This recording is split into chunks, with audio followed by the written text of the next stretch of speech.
নমস্কার বন্ধুরা, বিদিশাস কিচেনে আপনাদের সবাইকে স্বাগত জানাই। আশা করছি আপনারা সবাই আছেন। আজকের এই দিনে আপনাদের বাড়িতে থাকা কিছু উপকরণ দিয়েই আজকের একটি সুস্বাদু রেসিপি দেখাবো। ফার্স্ট তো আমি 4টে ডিম ভালোভাবে সেদ্ধ করে নিয়েছি। করার পরে ওটাকে মাঝখান থেকে বেশ ভালোভাবে কেটে নিচ্ছি সমান করে।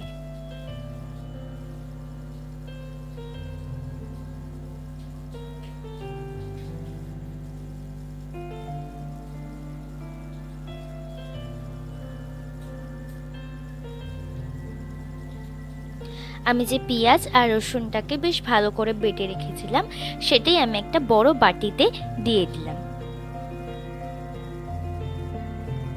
দেওয়ার পরে আমি মশলাগুলো দিয়ে দিচ্ছি, জিরে গুঁড়ো, হলুদ গুঁড়ো, লঙ্কার গুঁড়ো, গরম মশলার গুঁড়ো আর দিয়েছি ধনে গুঁড়ো।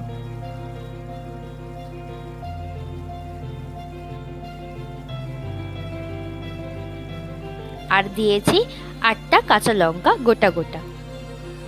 আর সর্ষে, সাদা সর্ষে, কালো সর্ষে আর একটু পোস্ত বাটা সব একসাথে দিয়ে দিয়েছি আর ভালো করে মেখে নিয়েছি।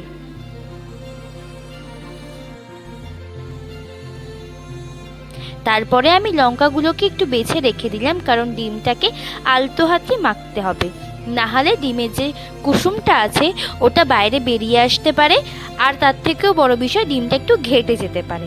তাই আমি আলতো হাতে বেশ ভালো করে নিচের মশলাগুলো ডিমের গায়ে একটু ভালো করে মাখিয়ে নিচ্ছি।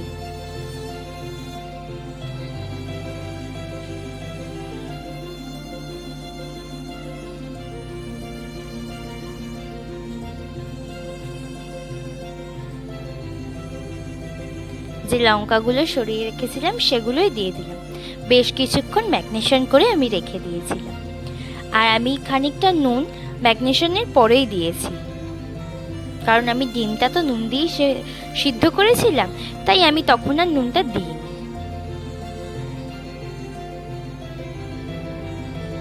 আমি আর হাত লাগাইনি, বেশ ভালো করে বাটিটাকে ঝাঁকিয়ে ঝাঁকিয়ে নিয়ে নিয়েছি।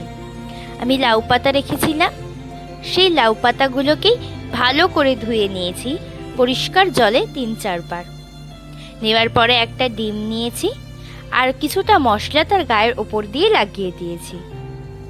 দেওয়ার পরে আমি একটা কাঁচা লঙ্কা দিয়ে দিয়েছি ওর ভেতরে। এবার ভালো করে আমি পাতাটাকে মুড়ে নিয়েছি। মোড়ার পরে আমি একটা সুতো দিয়ে ওটাকে বেশ ভালো করে বেঁধে নিয়েছি।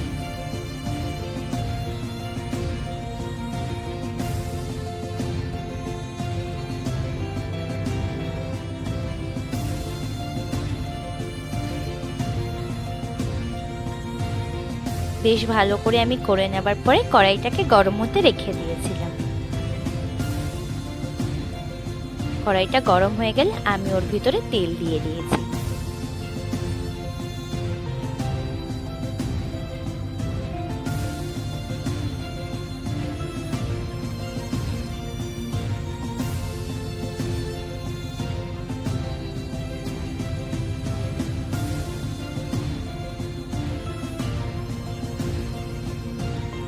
তেলটা গরম হয়ে যাওয়ার পরে আমি যে পাতাগুলোকে বেশ ভালো করে বেঁধে রেখেছিলাম ওটাই আমি বেশ ভালো করে ভেজে নিয়েছি।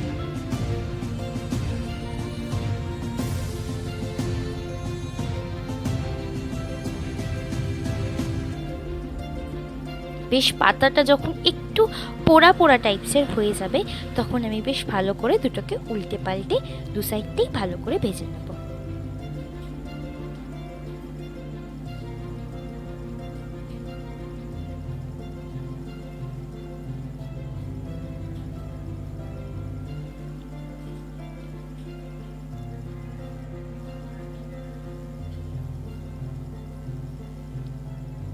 বেশ ভালো করে ভেজে নিয়েছি, আবার আরেকবার উল্টে দিলাম।